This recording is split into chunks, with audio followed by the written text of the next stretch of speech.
রাসূলুল্লাহ সাল্লাল্লাহু আলাইহি ওয়াসাল্লাম বলতেছেন, যেই ঘরের মধ্যে সালামের প্রচলন হয়ে যাবে, যেই ঘরে পুরুষ ব্যক্তি ঘরের মধ্যে গিয়া সালাম দিব, সালাম দেওয়ার সাথে সাথে আল্লাহ পাক রব্বুল আলামিন ওই ঘরের জিম্মাদারি হয়ে যান। সবাই বলেন সুবহানাল্লাহ।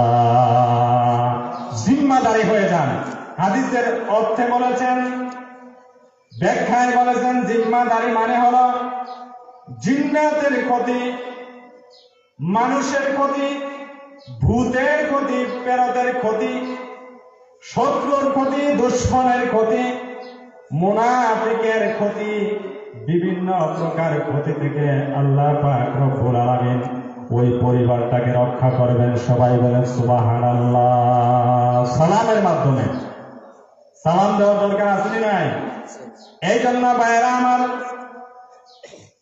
সর্বপ্রথম ঘরের মধ্যে গিয়ে আপনার ফ্যামিলির মধ্যে যখন পরিবারকে আপনি সালাম দিবেন, একদিন চলে যাবে, 2 দিন চলে যাবে, 3 দিন পরে দেখবেন আপনার স্ত্রীও আপনাকে সালাম দেওয়া শুরু করে দিবেন। এই বাস্তবতা আমি অনেক ফ্যামিলিতে দেখেছি।